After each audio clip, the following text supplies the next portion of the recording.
I know what it's like to be unsafe. I know what it's like to walk on eggshells. I know that spidey sense and being like, uh-oh, like what could happen? Where your mind goes to the extreme and worst thoughts, anything that can help reduce that feeling and not give a false sense of security. Help people really feel empowered to do something, to remember what to do.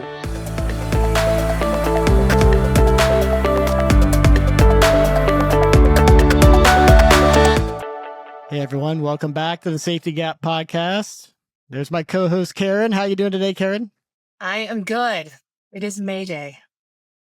And my understanding, if I'm correct, is you're at home all week.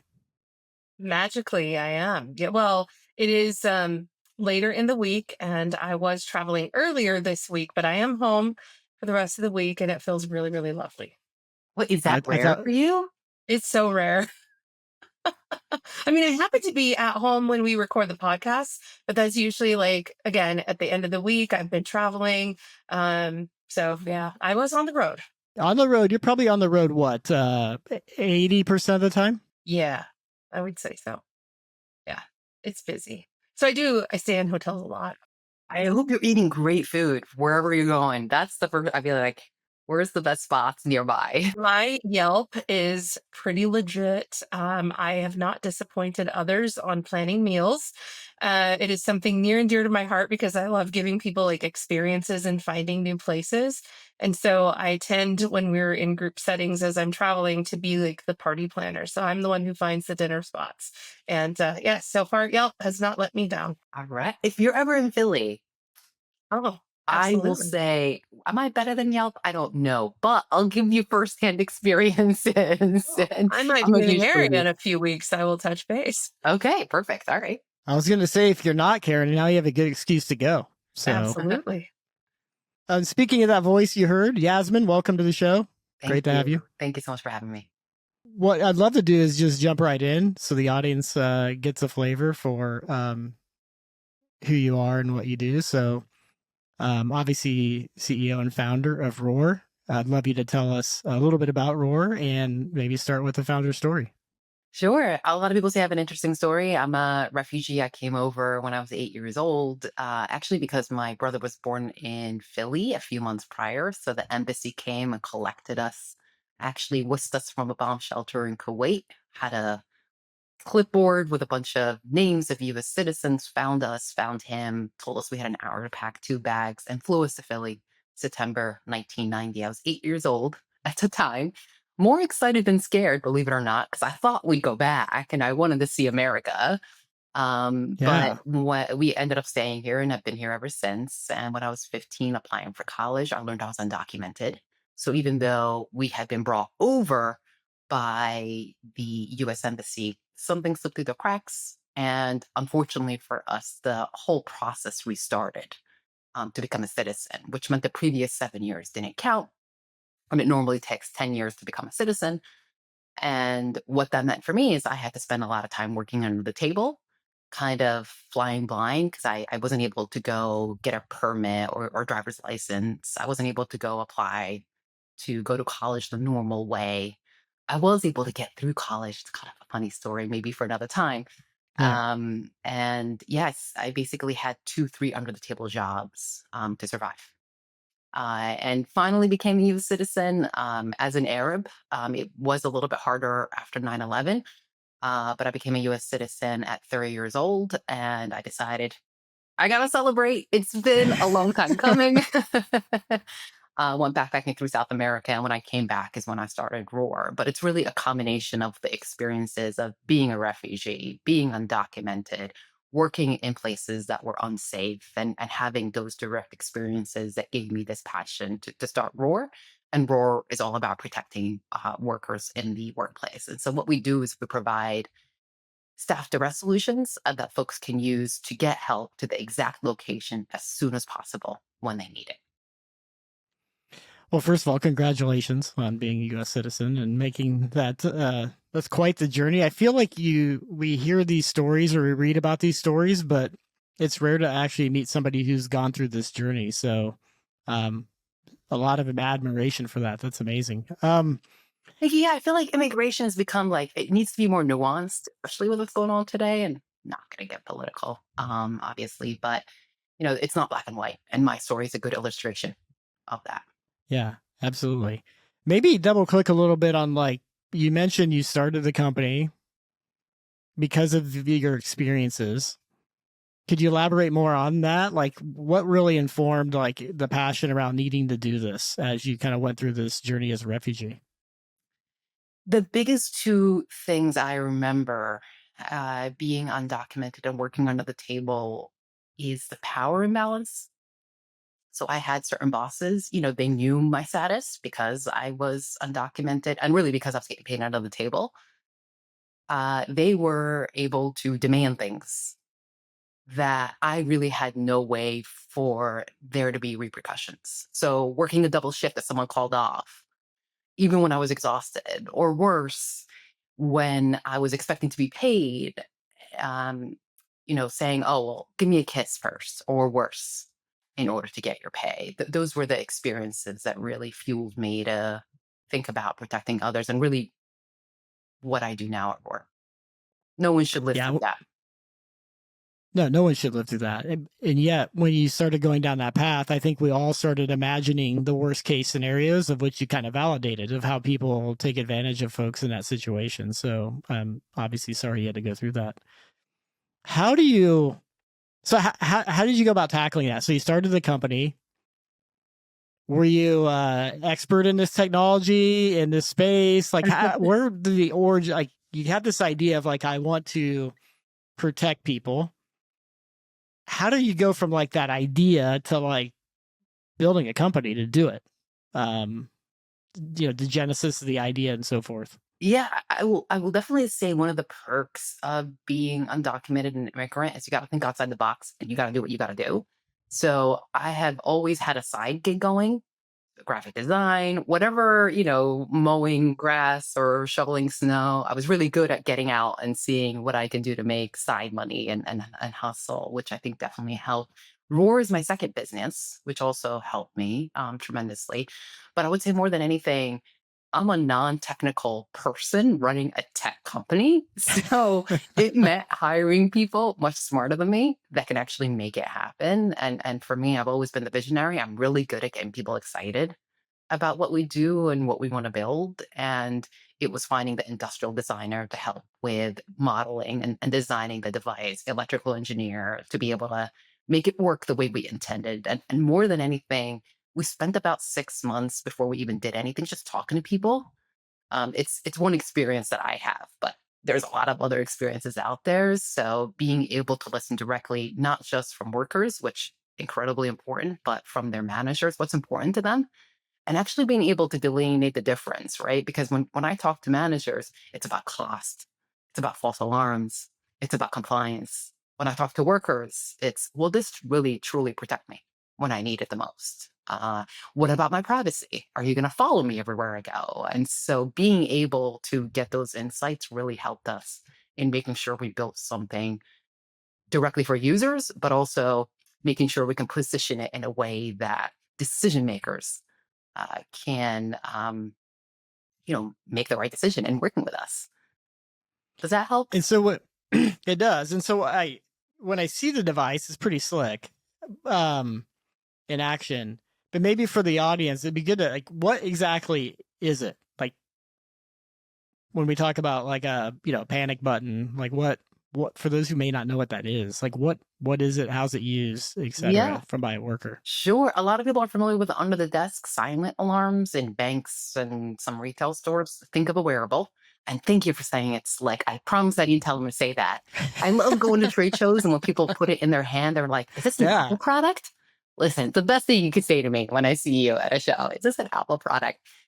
Ours, we designed it so that it's sexy and small Hmm. and something people can wear and have it not interfere with their daily routine. But it looks like an Apple AirTag is essentially the form factor and the size. And basically what it does is when someone's in trouble, triple press to prevent false alarms.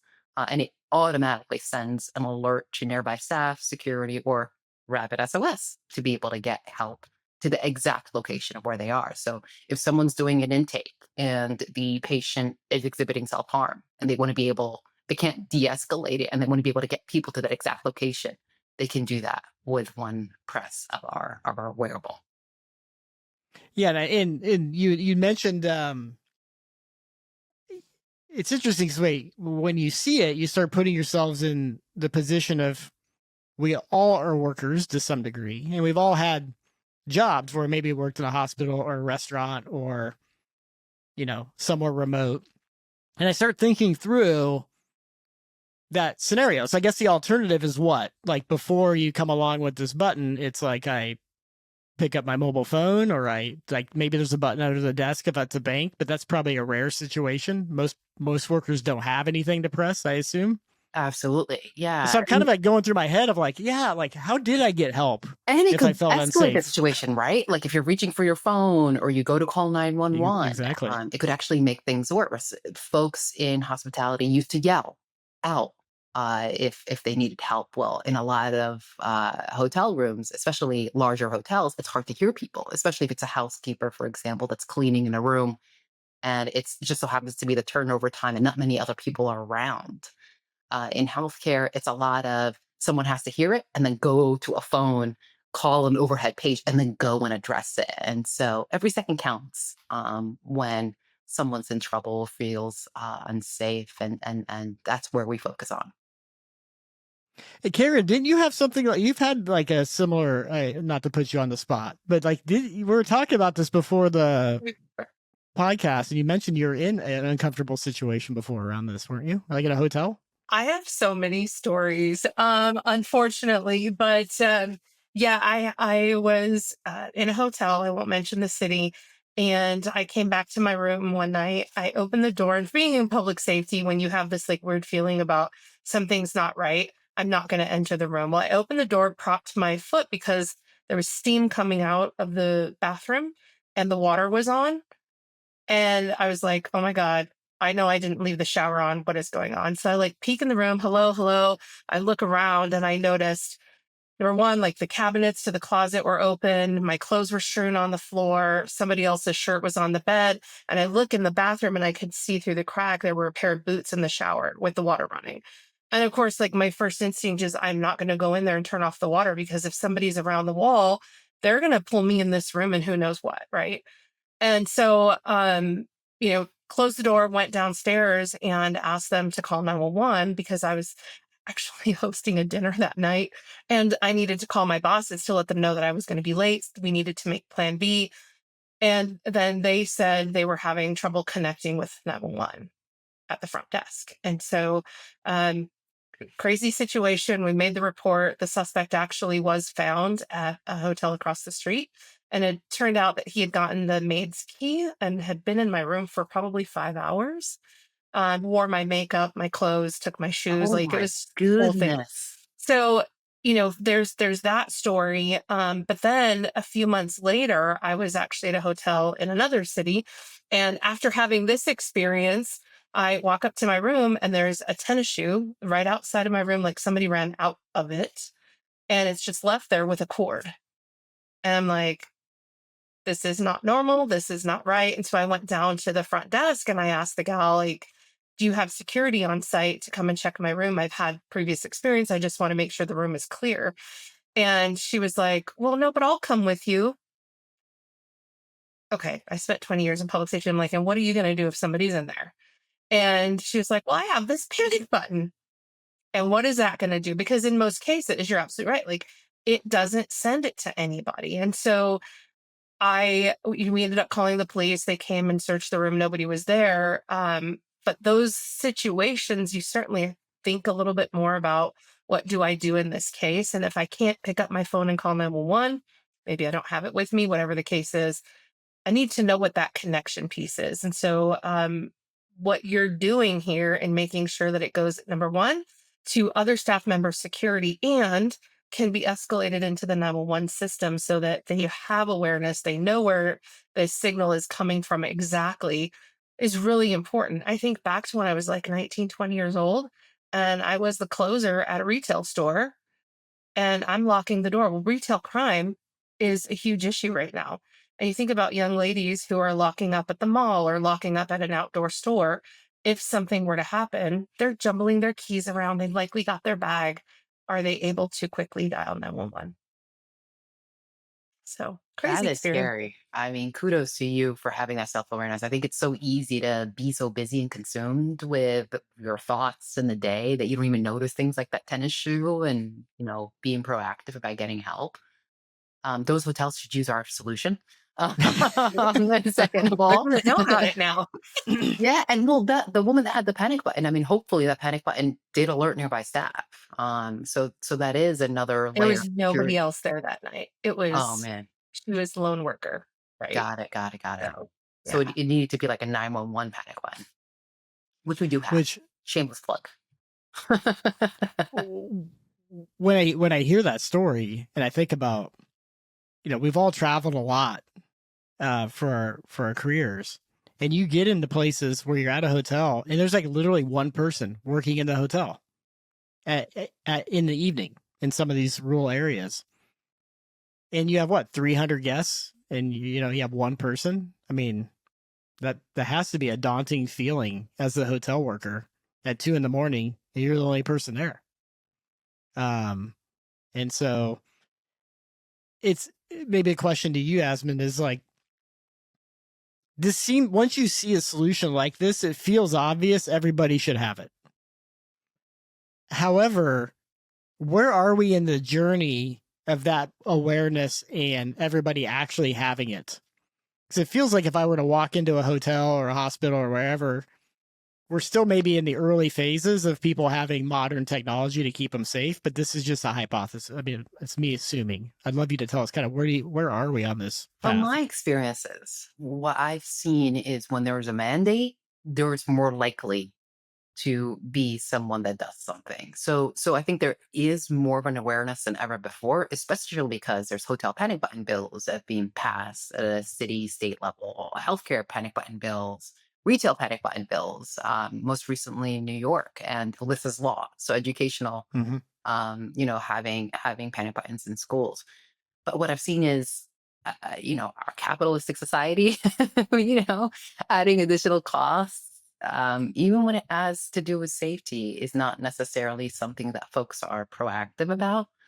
And I think it's just human nature to not think about safety until something happens. It's more reactive, which is such a shame. And something that I think is changing and something that certain organizations pride themselves on more than others. I think one thing I've seen, and I'm curious if you've seen the same thing at RapidSOS, is there seems to be this perceived gap between management and their thought on staff safety and actual staff and their safety. And it's significant. And one of the challenges we have is helping in terms of helping them recognize that gap. And then, of course, then moving to do something proactively versus reactively. Have you seen the same thing? You want to go first, Karen? Sure. I think in my experience, even in public safety, there is always a gap because you have a different type of focus. So for the frontline worker, I'm thinking about my everyday, what kind of customers am I engaging with, dealing with, who typically comes in, and when something weird has happened where I didn't feel uncomfortable or didn't feel safe, maybe I didn't escalate that situation or I brushed it off as not a big deal. So, management is sometimes thinking about it from their perspective. And like you said, what's driven, from local or corporate or other things, or the frontline worker and management need to communicate about what is happening in the field, what is happening on site, how are you feeling about those situations, what would you do, as they're making decisions to kind of close that gap. But they don't typically, in my experience, like talk and do user research, right? On what are your experiences? Here's what I've experienced. Here's what corporate's talking about. How do we surface all this to do the right thing? And I think that's the biggest thing organizations can do is just listen and ask. Ask and listen and not listen to respond. Just to really understand what's going on with those frontline workers. I've been privileged enough to talk to a few leaders that, after being aware of that gap, actually want on the floor for a shift or two to actually see what's happening for themselves outside of just talking to their staff. And I think that's exceptional leadership. And And I think there is something to, I don't know how much you've heard about occupational segregation by gender. It does tend to be that women, primarily majority women workforce, is expected to just put up with it being unsafe, and it shouldn't be that way. And would love to have that change outside of compliance. And I think one of the ways to make that happen is just more women leaders, because they understand, they know, they've had that spidey sense. We all have had that spidey sense, and that awareness and that experience can then help prioritize this more proactively.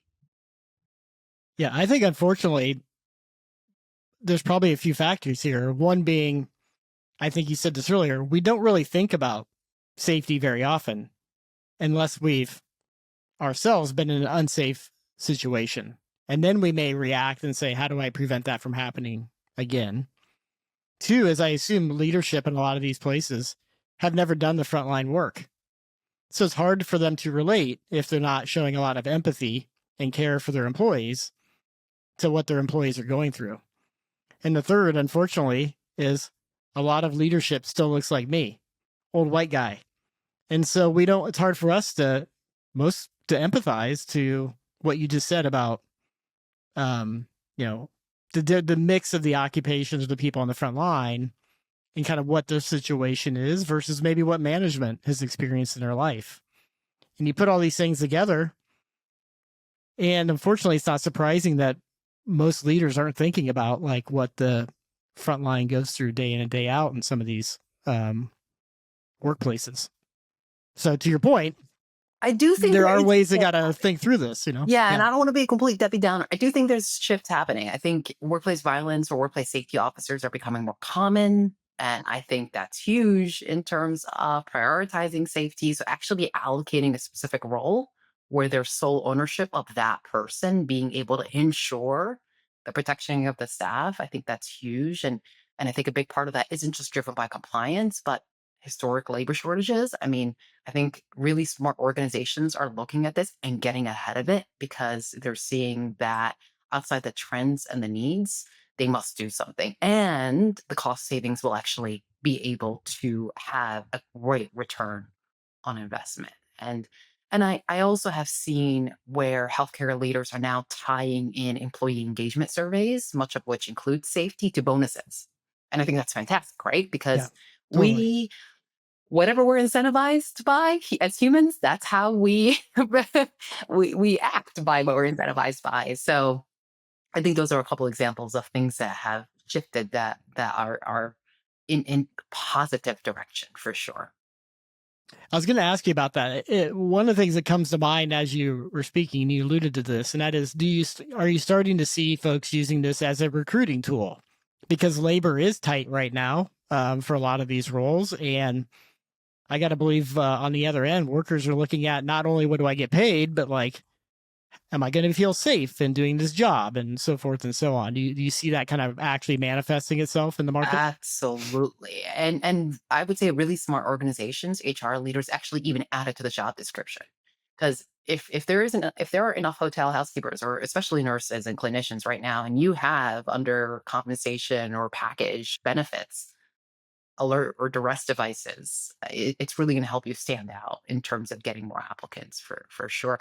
And I think what's been nice is just more awareness about once someone experiences an incident, they're 19% more likely to leave within 3 months. So if they have been hurt, not only does morale dip across the organization, with other workers having witnessed it, even if it's survivor guilt or seen it secondhand or heard about it because they work in the same organization, but that person that was impacted is more likely to leave. And the cost of turnover is huge. I mean, there's data that shows it's anywhere between 30 to 60,000 for nurses. And being able to have something in place to mitigate and prevent an incident over time, especially based on the number of employees that staff have, really adds up. Not to mention workers' comp costs and all that stuff. So we spend a lot of time helping facilities see not just the tangible, but the intangible benefits within HR, within compliance, within finance, all those areas. One of the things we're really proud of is just being able to give reporting to show, like, here are the times where there's more incidents. Here's how many instances have been prevented. Here's the type of instances. I mean, over 90% is usually with patients in healthcare Hmm. facilities. Here's where they tend to happen, so that they can make informed decisions about filling in gaps or identifying opportunities of how they can improve. Yeah, that has to be immensely helpful for these organizations. So maybe question on top of that, there are more recognition of this in the market. Sounds great. There are some legislation out there that's kind of mandating this. There are also a lot of solutions popping up. Um, how, what are the things that a hospital or hotel chain or anybody who's looking at this technology, what are the things that they should be factoring in when making the decision around whom to go with? Or maybe to say a different way, how does Roar differentiate themselves versus others in this space when it comes to um, helping your customers make the right choice? Yeah, absolutely. I would say the biggest mistake we see are folks making decisions on cost. Price is important, but not everyone is the same. And how we differ is we designed our solution to not rely on in room Wi Fi, on LTE, on even power. For us, it's going to work no matter where someone is. If there's a cybersecurity attack, if the internet goes down, when someone's in trouble, they need to know when they push that button, someone's going to come. And so those are our biggest differentiators. Healthcare systems, especially the fact that we're standalone, really appreciate not having to talk to the IT team, which is, where deals go to die. Mm-hmm. And we designed this really cool. I won't get into the technical details, but we don't have to plug into an outlet. We don't all the failure points that we saw in terms of being able to have a technology system work in buildings. 95% of buildings have dead spots. We designed our solution to ensure if someone's in the stairwell, in the basement, no matter what type of construction, no matter what type of connectivity, normal dead spots, or if they're in the parking lot, they push the button, someone's going to get that alert. And what's interesting when you're describing the dead spots and so forth, you give an examples, parking lot, stairwells, things like this. Um, there's no reason to cover these areas with Wi-Fi, but there's immense reason to cover these areas when it comes to safety, because this is probably often where these unsafe situations happen. So it's actually super insightful to build your own network to do this versus relying 100%. on the And see, network that's that's where in place. having those focus groups were huge in identifying exactly what you just said. And unfortunately, too many systems, you need Wi-Fi or you need to run electricity so that you can have power in the stairwell or outside. Well, that's huge in terms of infrastructure costs. So going back to the decision makers and what they care about and costs, well, how can you make sure that the solution works, but it's also light on infrastructure as well? And we really excel in those areas. We've had a lot of stories of something happening. Karin, your story reminded me of it actually, where someone who was unhoused was able to get a key, go into a room, a hotel room, and someone came back. Actually, it was a housekeeper that knocked on the door. It was supposed to be empty, and she had to run. She ran. She pushed her button. She went down the stairwell. She didn't wait for the elevator. And the front desk person was able to look at the app and see exactly where she was in real time and go right to where she was, to be able to learn more about what happened in that situation and then address it. Or unfortunately, the parking lot, a lot of staff members who are experiencing domestic violence, or if there's an active shooter, where are they going to set up? They're going to set up in the parking lot. So being able to make sure that staff is protected from the moment they arrive to when they leave, so that they can push that button when they need it the most. That's really, really important, to your point. Yeah. I was even thinking about, in natural disasters, when folks get evacuated from their homes, whether it's fire, flood, whatever, and they're in a new place and space, at times they'll get put up in hotels, right? And you don't necessarily know who all you have in that space. And if the power is out, you're not able to go up the elevator. So there's a lot of things that can and will happen in stairwells. So that's really fascinating also to learn how you're thinking about that from a power outage and just providing that safety net for somebody regardless of the situation that they're in these buildings. Yeah, I'll be perfectly honest, not everyone appreciates it. But For but again, we sure. really wanted to Yeah. design it so that I know what it's like to be unsafe. I know what it's like to walk on eggshells. I know that spidey sense and being like, "Uh-oh, like what could happen?" Where your mind goes to the extreme and worst thoughts and that, your heart beating faster. And I know that feeling all too well. And anything that can help reduce that feeling and not give a false sense of security. Help people really feel empowered to do something, to remember what to do. We had this incident.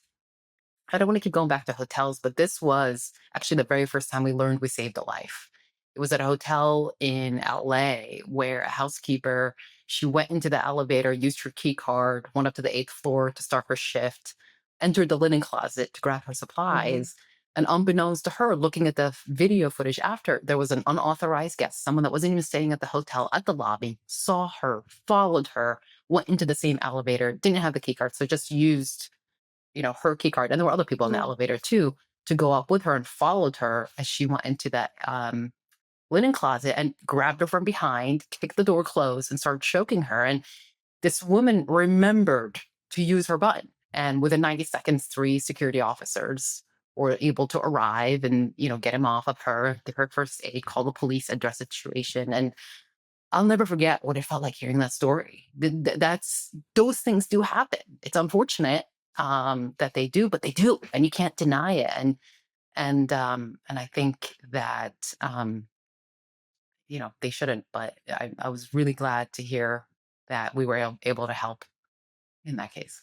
So I That's I, uh, incredible. actually had another story too. I was in a hospital one day. I was fine, just really sick. And as they're, checking me out, the nurse goes to check on the patient next door, who, being from public safety, I was also listening in to try to figure out what he was in for. Yeah. Uh, I can hear things, and sometimes that dispatcher ear still works. Well, anyway, yeah, I'm laying there kind of fiddling around on my phone, and the nurse's station is just right outside the doorway, but nobody was there. Everybody was busy that night. I hear her start screaming for help. And it took just a little bit of time, the nurse next door, it took just a little bit of time for them to come running to her. Well, what happened is the guy that was laying in the bed, who was actually a suspect in something, was trying to wrap the cords around her neck and choke her. And so I'm nervous because I don't know what to do or how I can help her. I can't jump out of the bed. I got stuff all over me.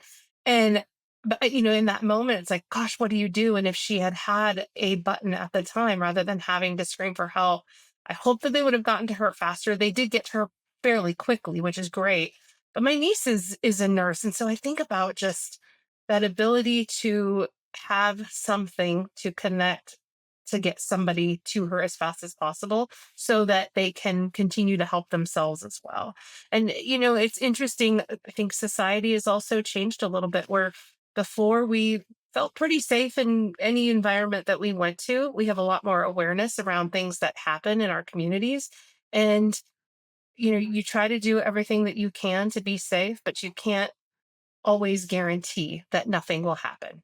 Right. And so, Absolutely. how do you be protected? How do you be aware of your surroundings to be able to help yourself or someone else in the event of an emergency? Spot on. Spot on. We started workplace safety in hospitality, but because of COVID, obviously that had to Mm. change and we want and expanded to healthcare. And I still remember going into our pilot site here in Philly and talking to staff members about what's important to them.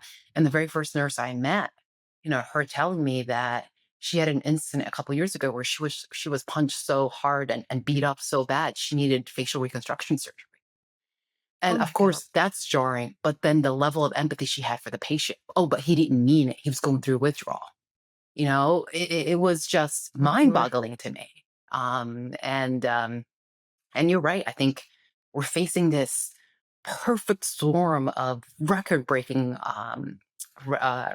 levels of incivility and addiction and mental illness that's causing more frontline workers to be unsafe. And they need something to do their jobs. And unfortunately, a lot of these workers do tend to be lower paid, do tend to be women, do tend to be immigrants. And yes, compliance is making a difference, but I think more proactiveness is still needed to make sure that it improves. And unfortunately, I think it's going to get worse in terms of the incidents that are happening. And so being able to get ahead of it, I think it's going to be really, really important. I do feel like I What did do you find is no, I unfortunately I think we would agree with you. What do you find is the pushback from organizations? Because on one cost. hand, I get okay, costs, yeah. So, So and this is despite the ROI that we can show. We tell them this is an investment, and here's what it'll mean in terms of reduction in turnover and workers' comp costs. And actually, one of the things we do now, because it's become such a barrier, is we provide money back guarantee. We'll actually work with the facility to say what's most important to you, and if it's workers' comp, if it's increasing staff safety sentiment, we'll say, okay, here, we'll provide a 90-day money back guarantee. And this is for certain customers, not everyone. Where if we are able to meet this goal, great, we'll continue on. But if we don't, we'll try to fix it. But if we don't, we'll give you your money back. And that's helped reduce friction. But it's usually the cost, especially when it's not budgeted, as you can imagine. And there's so many things competing for budgets right now. I think more than ever, as we've definitely seen the impact of today's administration in terms of folks not looking to make decisions, being conscious of where the funding's coming from, just really making sure that they're thinking through every money that goes out the door, mhm, there's an impact there. The cost of doing nothing is real. yeah. It used to be, I've been here for 7 years, and we've had data partners sending in critical information to our intelligent safety platform during an emergency. But over the last year, I've had several public safety agencies reach out looking for personal safety panic button applications for lone workers. So even um, at a police department, they might have a co-responder who's a clinician that is going to go out into the field and respond instead of the police. But they Mm, may not, they don't have a uniform. They might have a polo and, some uniform looking pants. They're civilian, and they don't want to look like law enforcement for the right reason. And you're going into someone's home who's having a mental health crisis, and again, like maybe they have their phone, not able to reach out for help, and they likely don't have a radio because there's also a cost there as well. Or you don't want to, again, be like the police department, which could cause this person to react negatively. So, agencies have been asking for this too, even outside of hotel, outside of hospital environments, is people are going into homes providing a service and you don't necessarily know what you might be walking into. Absolutely. I mean, what's been really, and I was just talking to my board about this. Everything that you see in the news, we see an impact. Mhm. So when Roe versus Wade was overturned, a rise in abortion clinics looking for protection because of the death threats and the assaults they were experiencing. Same when a record number of anti-LGBT QA bills were being passed last year, especially for facilities providing gender affirming care. When the inauguration, January 7th happened, we had Senate houses and, reach out to us. When the United Healthcare CEO was murdered, having more folks reach out talking about executive protection. Um, the bodega fatalities in New York. We see a direct correlation between what's happening in the news and folks thinking about, okay, what can we do to do something about this? And let's not wait until it's in the news, though. Let's be Very. yeah. proactive. And I think, I do think there's positive momentum there. I think more folks see that they can't deny it anymore. And I think having this become a stable will be really helpful. Yeah, so we'll see. We'll see how the next couple years shape up. It might be that just our division right now as society might actually propel adoption and Mhm. make it standard. That would be amazing. I guess I Yeah, I should say think amazing. That could be a positive impact of what's happening. I do think to that point, um, because we're all immersed with technology around us and we see what's possible, I imagine there is a rise in people being like, of course I should be able to get help when I need it right away because I'm surrounded by all this technology. And maybe the fact that I can't do that or it's super difficult in some situations is like an exception that's not acceptable anymore. Because you have a phone in your pocket, you can get anybody at any time. I can get access to the world's information anywhere, but I can't get help when I need it. Like that kind of doesn't make any sense anymore for most I people. 100% agree. And I will definitely say, definitely have noticed there's a generational difference here, right? Younger folks are demanding that protection in ways older folks I just haven't even thought to, what they accept things for, maybe more likely to accept things for what they are. Whereas the Gen Zs coming up and like, I'm taking a mental health day. I need this in order to work here. And I think that is incredibly positive momentum to your point. Yeah, Karen and I joke a lot about our kids, and we've done some things we do a lot of things about getting data and more technology into public safety, text messages, videos with iPhones and so forth. And when I explained this to my kids, I said, hey, listen, like you can now send a text message to 911 or use FaceTime or whatever. And they're like, you mean we couldn't do that before? Like, they're just like, what? I had to pick up the phone? Like like they're just like they're not impressed. They're like, yeah, I figured that would work, Dad. Like, I can, I can text in my friends. I assume I can text for help. I mean, Oh what's man. so crazy about that? And so, just funny that to your point, the generational thing where it's an expectation. Kids are I should be amazing. able to hit a button and get help. I Makes a lot remember of sense to them. explaining to my 5-year-old niece a couple years ago, like what I did. She was like, "What do you do, Auntie Yazzie?" And the way I explained it, I was like, "Well, imagine if you're in trouble, just like Batman, and like the bat signal goes out and help arrives. Like you're able to push a button, and a superhero can come and help you." And she went into school, and she was like, "My auntie's a superhero." That's Oh awesome. man, I love her so much. It's just, yeah, kids are, yeah. That's a good way to explain it, though. I like that. The bat signal. Like, they totally understand that. Yeah, I get what that means. Yeah, Yeah. that's funny.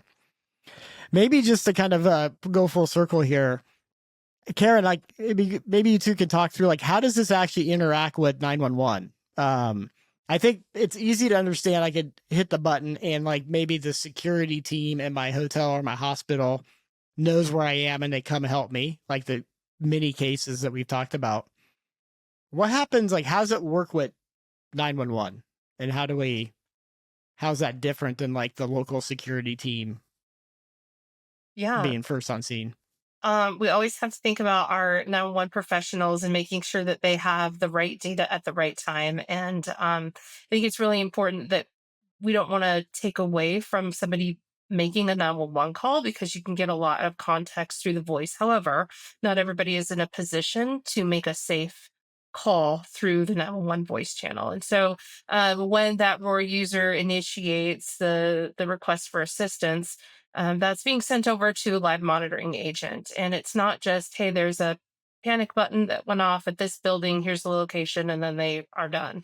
They actually know who that user is as well. And so when they verify that an emergency has occurred, they're able to get that call or that request for service over to dispatch, over to the 911 center.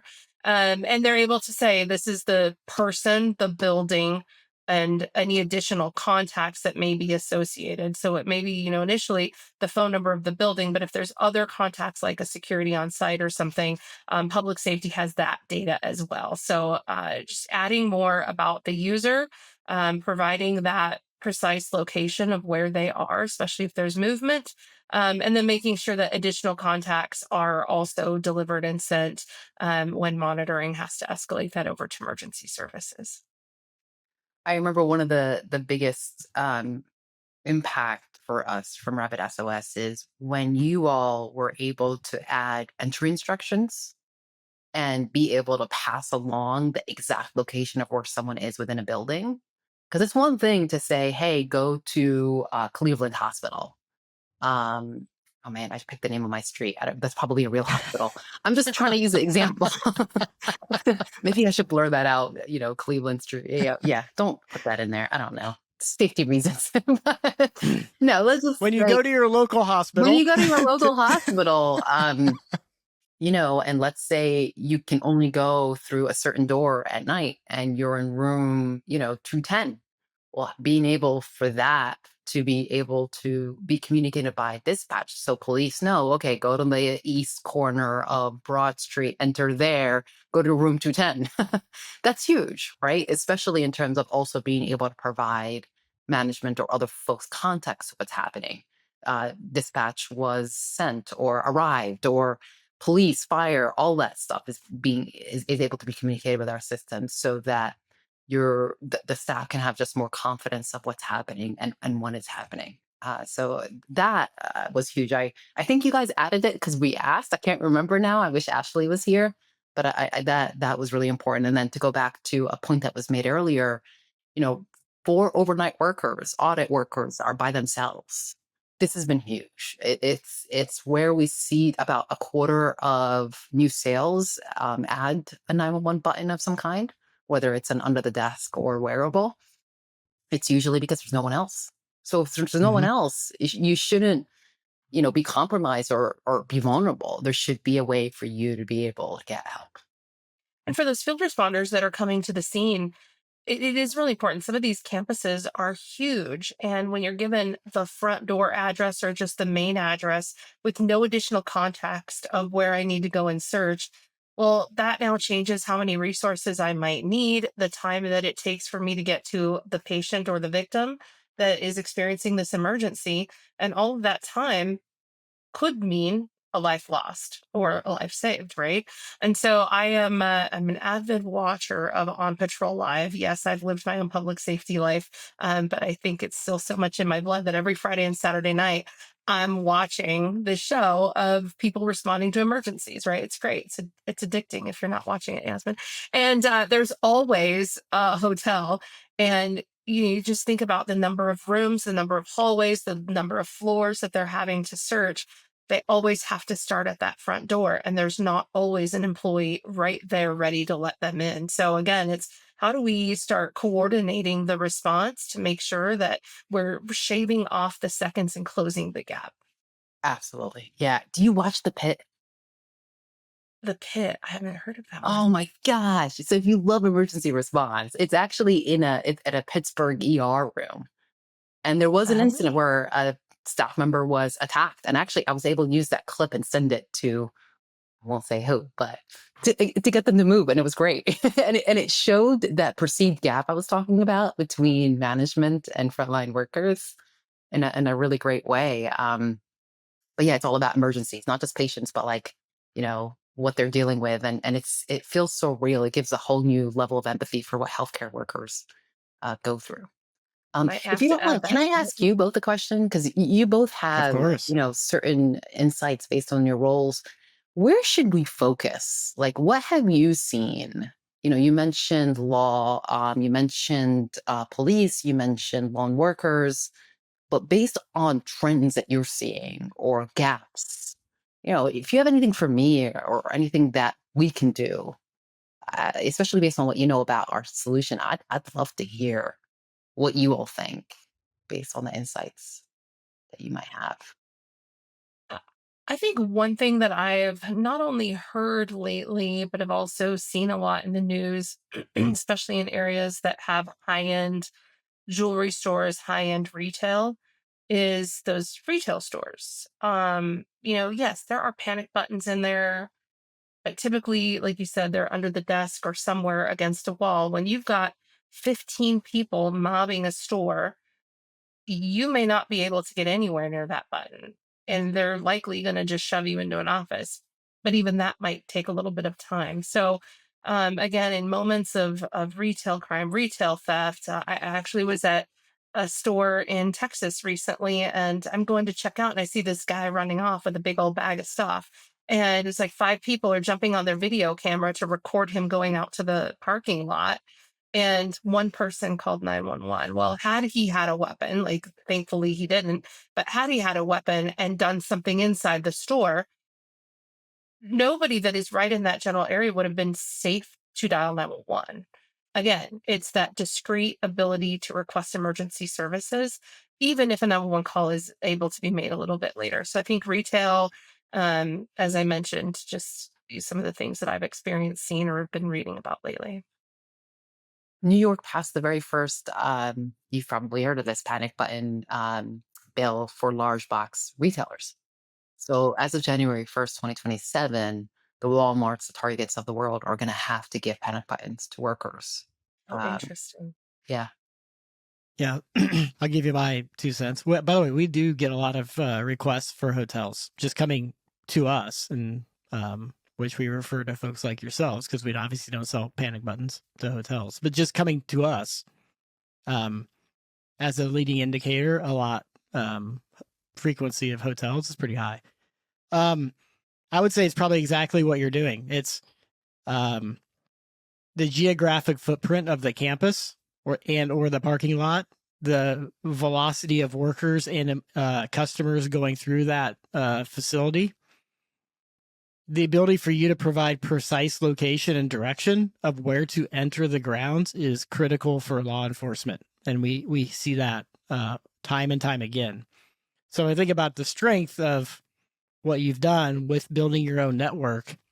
My assumption is this allows you to get the precise location, whether it's vertically in a building or horizontally over, 500,000 square feet facility with workers. And so my hunch is like that's a huge differentiator. The more complex the environment that the worker is in and the more remote. So that would be kind of like when we talk to companies or enterprises that fit that demographic, we hear a lot of like real feedback around one they may not be aware of an emergency happening at that facility, but like the degree of being able to get help right to that location is instrumental when the campus or the number of floors is large. So Thanks for I don't know if that. that seems Validating. pretty obvious, Yeah. but that's kind of what we hear in terms of the conversations we have with both public safety in terms of their challenges responding to emergencies at these facilities, as well as the security teams at these facilities. That's really validating. Thanks for answering that. Really appreciate it. And yes, anyone that's interested, send them our way. Send them our way. If they care about standalone and IT, I mean, they should find the best solution for them. But if there's those things are important to them, we do a great job in those areas. Yeah, I think just the bit to kind of wrap up. I know this isn't a technical conversation, but I appreciate the fact that you build your own private network in order to be able to get the precision of the location of the incident. Because in the public safety world, and then Karin can elaborate on this better than I, precise location is literally the number one thing that we need in order to respond effectively to an emergency. Yeah, we used to say, if I can't find you, I can't help you. Yeah. Yeah, I love that. Yeah. Yeah. It's interesting because you said technical. Some technical people, when we say we're standalone, think we do need our own network. And it depends, this is where language is so important. We say we're Wi-Fi network independent, and maybe I should say that moving forward, actually.